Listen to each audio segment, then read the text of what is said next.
অন্যদিকে চিকিৎসককে মারধরের অভিযোগ এক রোগীর বিরুদ্ধে। নদিয়ার নবদ্বীপ স্টেট জেনারেল হাসপাতালে চিকিৎসক মারধরের অভিযোগ ওঠে রোগীর বিরুদ্ধে। হাসপাতাল সূত্রে খবর, চিকিৎসা করাতে এসে স্ট্রেচার থেকে উঠে কর্তব্যরত চিকিৎসককে মারধর করেন ওই রোগী।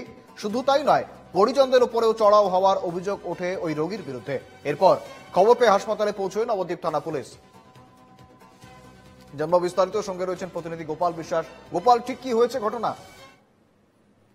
হ্যাঁ শুভেন্দু, এমন কিন্তু ফের একবার কিন্তু যে হাসপাতালের নিরাপত্তা, অর্থাৎ রাতের হাসপাতালের নিরাপত্তা নিয়ে কিন্তু একবার বড়সড় প্রশ্ন উঠলো। কেননা এবার কিন্তু ফের একবার কিন্তু ডাক্তার নিগ্রহ, অর্থাৎ চিকিৎসা করাতে এসে রোগীর বিরুদ্ধে ডাক্তারকে, কর্তব্যরত চিকিৎসককে মারধর করার অভিযোগ উঠলো চিকিৎসা করাতে আসা রোগীর বিরুদ্ধে।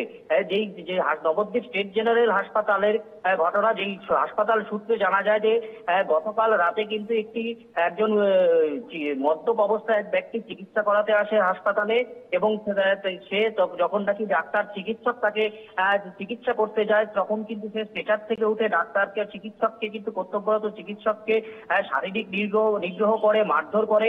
শুধু চিকিৎসককে নয়, হাসপাতালে কর্তব্যরত অন্যান্য কর্মচারী তাদের উপরও চড়াও হয়, এবং রোগীর যে পরিজন তাদের উপরও চড়াও হয়। সুতরাং ফের কিন্তু একবার যে ডাক্তারকে, অর্থাৎ হাসপাতালের নিরাপত্তা নিয়ে কিন্তু ফের একবার কিন্তু গোপাল, হঠাৎ করে এই রোগী কেন ডাক্তারকে মারধর করতে গেল, বা তার পরিজনদেরই বা কেন মারধর করতে গেল? কি এমন হয়েছিল?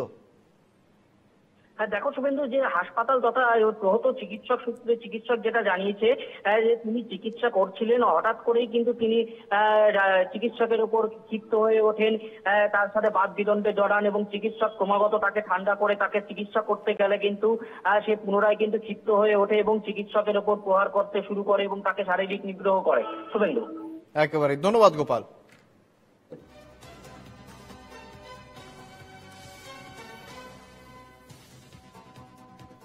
সন্ধ্যে 7:30টার দিকে একজন পেশেন্ট ছিল মদ্যপ অবস্থায়, তাকে আমি পরীক্ষা করলে এবং পরীক্ষা করার সময় সে পেশেন্ট সেটার থেকে উঠে আমাকে মারধর করা শুরু করে এবং ফিজিক্যালি অ্যাসল্ট করে। তারপরে সঙ্গে যে পেশেন্টের অ্যাটেন্ডেন্ট যারা ছিল তাদেরকেও মানে প্রেস কয়েকবার মারে, তারপর আমাকে বুকে লাথি মারে, 5-6 বার মোটামুটি তো মারি।